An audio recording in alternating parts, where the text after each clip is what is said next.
So Laura, Angie, thank you so much for being our guest and just really exemplifying what ETAG really wants the entire state of Georgia to be. You guys have embraced it, and I think that's the difference. You have embraced all of the production that's been done here.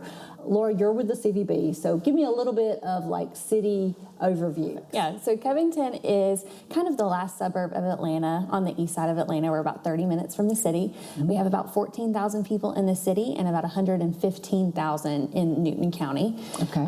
We have a great downtown area, which is a huge hub for our visitors. We have about 35 downtown businesses. Okay. And last year we had about 715 unique visitors into our downtown area. So we're really lucky to have this tourism that is in our downtown and in Covington. We know that we have a very special product. Yes, you do. So 715,000? Yes, unique visitors. That's according to Placer AI, which is a location database. Okay, give me a highlight of just some of the major productions starting all the way back when I was a girl watching TV on Friday nights. You were a girl. So film history in Covington starts back in 1955 with the movie A Man Called Peter. My great-grandmother was an extra in the movie. Was any of your family involved in that? No, my grandmother actually was a parishioner for the pastor that was at the church. So Wow. Incredible.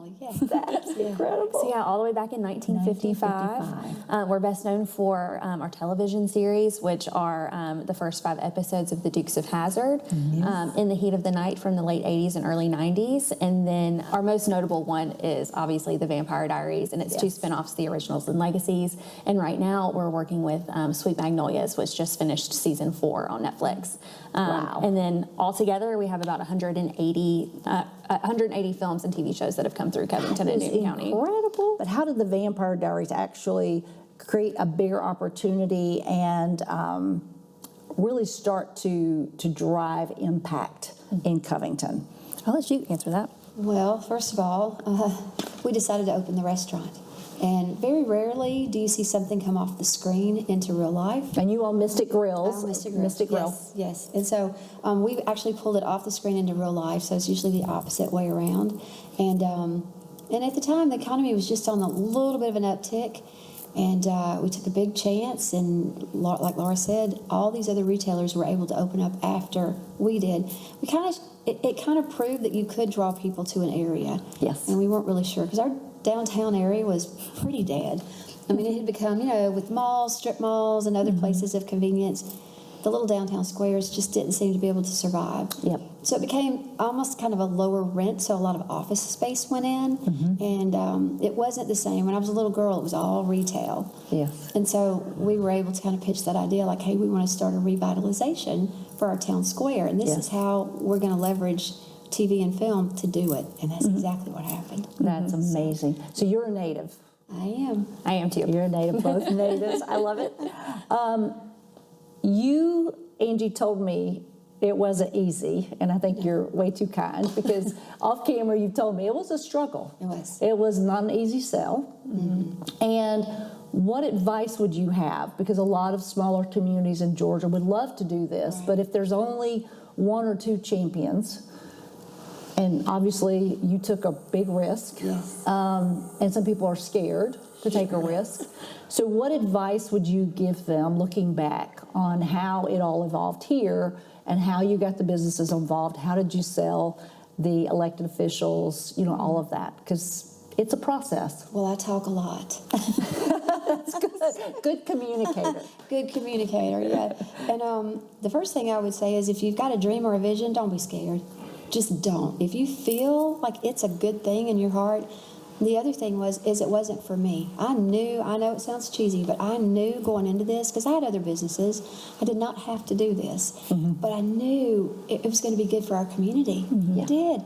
And we, at that time, a lot of people were, after the housing market crash, a lot of people were out of work.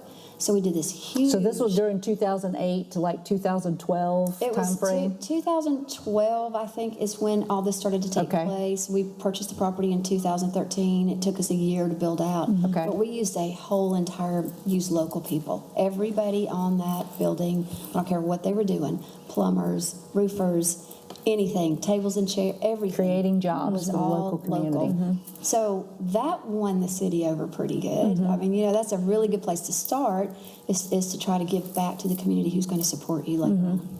So, but I wouldn't be. If you got a dream or vision, don't be afraid. Yeah. One thing I do want to add to what Angie said is for advice for people who might want to do this too, take advantage of your small business loans that you can get through your local downtown development Yes, authority. yes. Angie took advantage of those loans. They're really low interest, and just talk to your local downtown development authorities and they can help facilitate very those good. loans. Yeah. Yeah, some of these smaller towns, like ours had been sort of dormant for quite some time.